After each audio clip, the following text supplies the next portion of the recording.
Hello दोस्तों, स्वागत है आप सभी का दिवस स्वप्न की अगली कड़ी में। पिछले पार्ट में हमने सुना कि मास्टर जी ने बच्चों को कविता याद कराने के लिए किस तरह से रटने के बजाय या उन्हें याद करने के बजाय मास्टर जी ने कविताओं को प्रतिदिन कक्षा में सुनाने का कार्य किया और प्रतिदिन सुनाने से बच्चों को वो कविताएं आसानी से याद हो गई और वो उन्हें नित्य प्रति गाने भी लगे।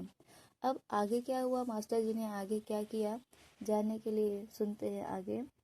एक दिन परमहंस जी बाबा शाला में आए। हेडमास्टर जी उनके साथ थे। उन्होंने उनका परिचय कराया। ये महाराज जी धर्मोपदेश का काम करते हैं।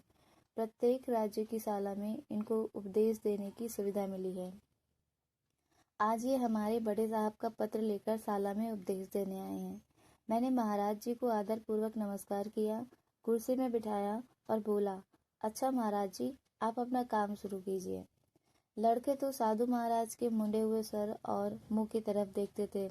महाराज के पतले शरीर, हाथ में कमंडल, कांतिपूर्ण मुख मुद्रा को सारे लड़के कौतुक के साथ एकटक देखते थे। मैंने विद्यार्थियों से कहा, स्वामी जी उपदेश देंगे, तुम सब ध्यान से सुनना। लड़के अब तो मेरी आज्ञा को समझते थे। वे शांति से बैठे। स्वामी जी उपदेश देने लगे, देखो विद्यार्थियों, इस संसार में सबसे बड़ा है ईश्वर। उसी ने यह दुनिया बनाई है। उसी की वजह से यह जगत है और वही हमारा आदि कारण है। इस प्रकार ईश्वर की महिमा चलने लगी। मैं चुप बैठा था। विद्यार्थी शांत थे, पर धीमे धीमे वे अशांत होने लगे थे। कोई आलस पर ओढ़ने लगा, कोई पट्टी पर बर्ते से कुछ निशान या बिंदियां लगाने लगा, कोई पुस्तक को ऊपर नीचे करने लगा। किसी की आंख थोड़ी लाल हुई, कोई छोटी उंगली उठाकर बाहर गया। जब एक गया तो उसके पीछे दूसरा गया। दो एक लड़के बातें करने लगे।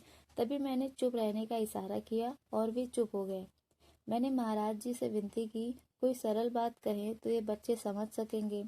वैसे तो स्वामी जी सरल थे। उन्होंने हिंदू धर्म और उनके ग्रंथों में क्या क्या है इस बाबत बताया, पर उसमें भी बच्चों को मजा नहीं आया।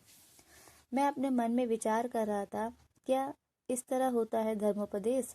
धर्म का तत्व तो अत्यंत गूढ़ है और जिसे जानने समझने में पूरा जीवन समर्पित कर देना पड़ता है। क्या उसके बारे में इस तरह बताया जा सकता है? इसका नाम धर्म शिक्षण है या धर्म विषयक जानकारी? फिर यह धार्मिक सूचना क्या प्राणहीन आवरण मात्र है? मेरे मन में विचार चल रहे थे, तभी स्वामी जी ने श्लोक बोलना शुरू कर दिया। लड़के जैसे तैसे सुन रहे थे, पर समझ नहीं रहे थे, इसीलिए वे मनोविनोद के लिए हाँ हूँ की आवाजें निकाल रहे थे। सचमुच स्वामी जी गंभीर थे। उनके अनुसार वह काम आवश्यक और पवित्र था। वे अपना कर्तव्य भली भांति पूरा कर रहे थे, पर लड़कों के लिए यह भैंस के आगे बीन बजाने जैसा था।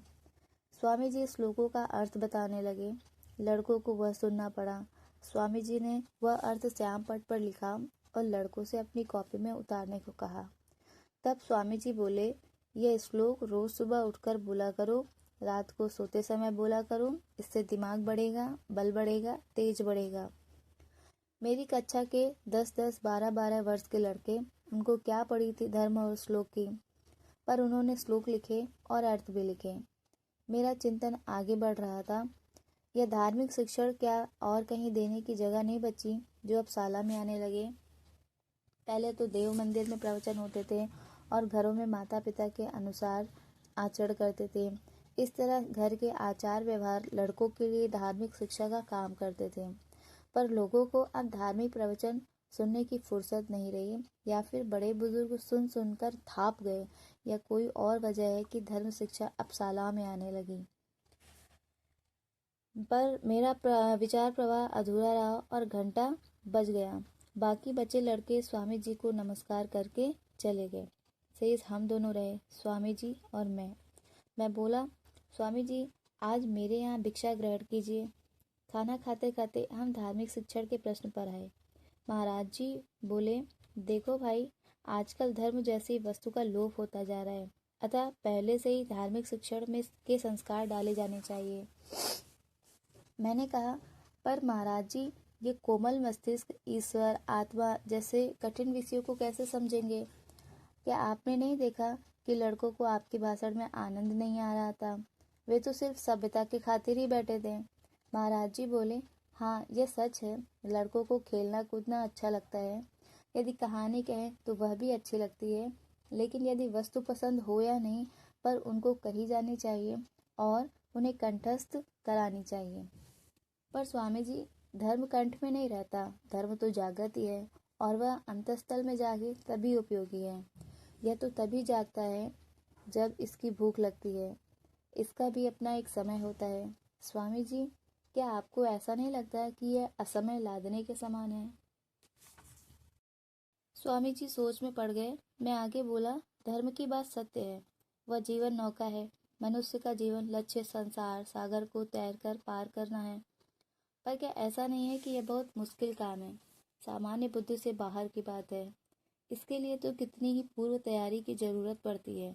स्वामी जी बोले, हाँ यह सच है, पर मैं बीच में ही बोल पड़ा, धर्म साग सब्जी नहीं है या कोई बाजारू वस्तु नहीं है।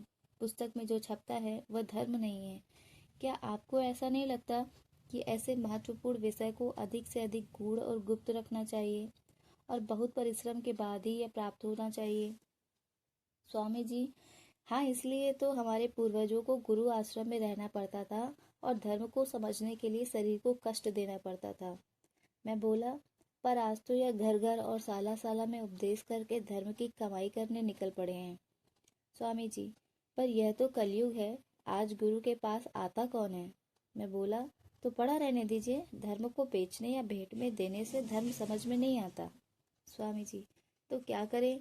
मैं बोला, मुझे लगता है कि छोटे बच्चों के सामने धर्मोपदेश नहीं कराया जाए। उनको आज स्वस्थ शरीर, तंदुरुस्त मन, निर्मल बुद्धि अतः क्रिया शक्ति प्रदान की जानी चाहिए। उन्हें हर तरह से बलवान बनाया जाना चाहिए। स्वामी जी बोले, हाँ, बलवान होगा वही आत्मा को पकड़ सकेगा। मैंने कहा, मेरा दृढ़ विश्वास है कि मानव शरीर में जिस प्रकार एक समय यौवन आता है, वैसे ही धर्म जिज्ञासा का भी एक समय आता है। असमय के गृहस्थाश्रम की तरह मुझे धर्म का परिचय देना भी असामयिक लगता है। धर्म को बाल्यावस्था से ही रोजमर्रा की चर्चा का यह श्लोक याद करने का विषय बना देने से तो इस विषय की जिज्ञासा भी आगे चलकर मंद पड़ जाती है।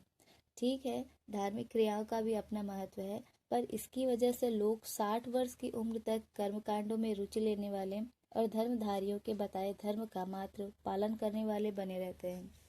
स्वामी जी बोले, यह सच है, मेरी भी यही मान्यता है। मुझे भी इतने वर्षों के अनुभव से यही लगा कि रोजाना यही सब दोहराते जाने से विद्यार्थियों में इस विषय को लेकर ऊब आने लगेगी।